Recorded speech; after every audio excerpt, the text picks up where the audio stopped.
For those that know me and those that don't, my name is Onyekwelu. I am from the southeastern part of Nigeria with a tribe called Igbo. So it's spelled IGBO. So for those that don't know the history of Nigeria, we once were all separate nations that were joined together by the British and they formed one nation. So my identity will first be as an Igbo person before I become Nigerian. With all due respect to the other tribes, amazing tribes that we have in Nigeria. So, but I am Igbo. There's a reason why God gave these languages. It was given for a reason and it was there for a reason. So we need to harness and make the most of it. United Nations had predicted as at 2012 or so, Igbo language will go extinct by 2025, which is this year, as at the time of recording. And I remember having these conversations years back. I've been talking about it.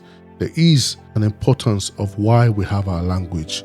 Now, the reason why the United Nations will make such prediction is because our people, at some point, with all due respect to them, especially those that understand the language, they can speak it very well. But when they give birth to their own children, they don't transfer onto the next generation the language they understand, which they failed on. No matter how elite you are or matter wherever it is, speaking Igbo doesn't make you less of an elite person. The reason why United Nations will say that, will predict that this language will go extinct by 2025, thankfully not, it hasn't gone extinct, is because we put another man's language over our own. In Nigeria, English is a lingua franca, is a language for communication, but priority should be given to your own language. English kept their language to the point they've exported it to the point now it now looks like it's English or nothing. They keep pushing out their language. Why don't you push yours out? Why don't you be you? Why don't you teach your children the one that you know? I say to people, no matter how you try to teach your children English, when they get to school and they learn it, they'll come and they'll be better at it because it's not your language. You can only teach what you know. You can only transfer what you know. So it's even said that when a child can speak more than one language, the research has shown that they are more intelligent. So my children, and for those that know me, when they come to me, they would speak Igbo. And when they switch to somebody else, they'll speak English. I can imagine what goes on into their minds. And for those that speak more than one language, you can understand what I'm saying. Being Igbo is not local or bush or archaic. No. Can we be more than the Indians or the Pakistanis or the Polish people or other people that have given so much emphasis to their language?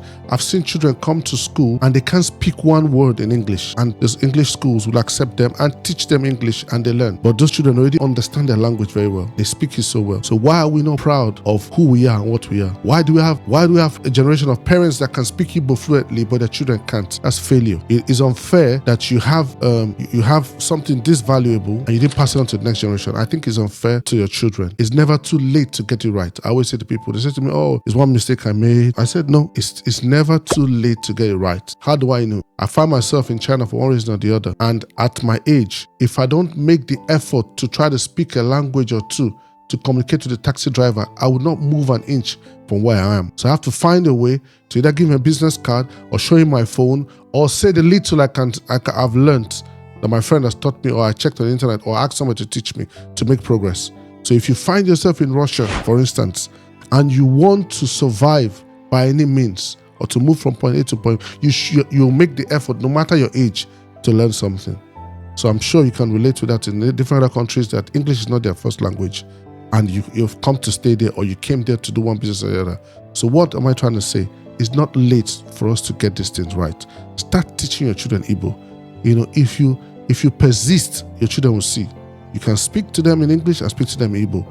Don't get comfortable with speaking English to them. And when you go outside or use your language when you're offended to express how unhappy you are.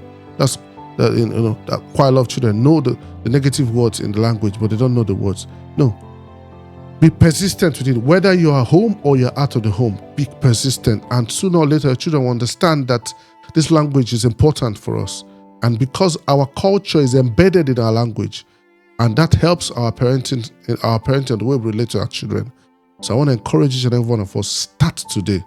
If you start today and you keep speaking and you're consistent and you're persistent and you're explaining it to your children, continue saying it to them, you will see that they'll pick it up and you'll be surprised that they'll start speaking. I remember my mom, once you'd come to her to speak to her, she just turns language deaf.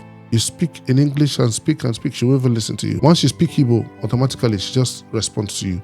That was her own way of saying that this language I'm trying to transfer to you is important and you need to learn it. So I remember then, because I'm young, I don't know the vocabularies in Igbo, but I could speak English. I'll run to my elder sister, Chibuzo. I'm going to say to her, how do I say this in Igbo? And she'll tell me. I'll run back to come and say that to my mom, and she'll give me an answer and attend to me. If your children know that the language is important to you, they'll make the effort. So first, you have to be persistent. And if you're persistent and you persist, you'll see that language would make the most of it. And it's an asset you have given to them.